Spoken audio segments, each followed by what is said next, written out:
make them an offer you can't refuse. It kind of like the old Godfather thing, you know, the Marlon Brando, that kind of thing, which is, I'm going to make you an offer you can't refuse, but slightly different.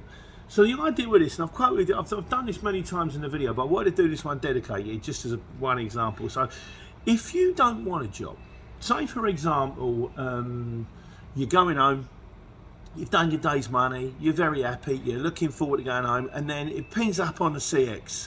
And there's one, it's only 5-10 miles away from where you are, but it's going to be dropping 2 hours away from where you live. And so you're then going to be dropping you were going to be home at 6, and now you're going to be dropping at 8, which means you can't be home till 10, and you're going to do the dead miles going home, and you don't really want to do it. Put the bid in that would make it worth your while. So what I always do in a situation like this is I go, oh, there's a job pinged up. I was going home, I was going to cut the grass, I was going to do this, and now, so if I take that job now, I've got 15 minutes to pick it up, then I'm going to end up in Birmingham, and chances are it's going to be waiting for an hour because it's Jaguar and I've got to get it off. So I tell you what I'm going to do, the right money on that job, say for example it was in a Luton van, and the right money on that job would have been 100 quid, I'd have bid them 150. I might have bid them £200. There is a realm of, you know, within the realm of reason, you don't want to put a bid in that's so high that you make yourself look silly. Because if you do that more than once, then the shipper might go, oh, it's that bloke again, the one who always quotes too high. But, I mean, and what you can do is you can say, well, that, you know, the right money on the job, say it's a Luton van going 100 miles, I'd normally quote them £110, instead I'm going to quote them 180, 160. And put in the notes, I know it's high, you can type it in the notes, I know this bid is high, but it takes me far away from home. I know this bid is high, but it takes me right in the centre of Soho in the middle of the day when there's no parking and all the roads are closed.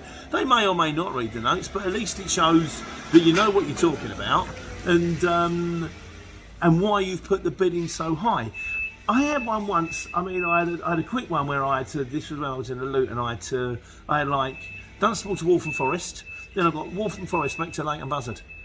And I got back to Leighton Buzzard, but I was in Leighton Buzzard at 2 o'clock.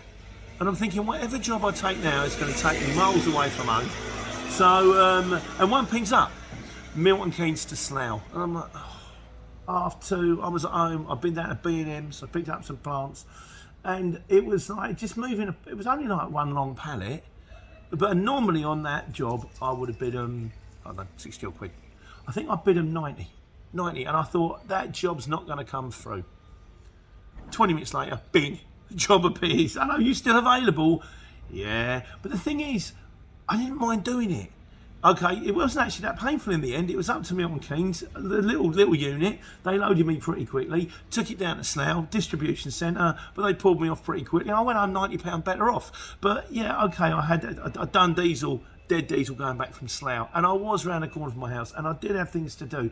But this is if a job pings up, I mean, the way I tend to work is, if I can do the job, I do the job. If it's possible, if it's physically possible, I quote on it. Sometimes I quote on it when I shouldn't.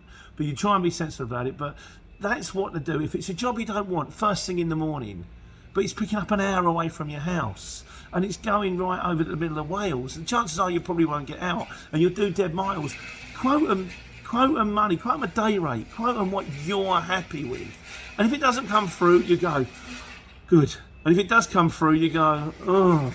But when it's done, you go, well, that was worth it, wasn't it, really? So that's why I always say, in certain situations on the CX, and if it's a job you really do want, you might want to go a little bit cheaper, because then it does come through, oh, that's lovely for me, picking up round the corner from my house, going, no, that's entirely up to you, because you've got to bear in mind that's a double-edged sword. If you're close to pick up, you're doing them a favour too. But as regarding jobs that you don't want, or ones that you would rather not do, quote them an offer you can't refuse. Go a little bit dearer, and if it pings up, it pings up. And that's how I go about taking care and taking money.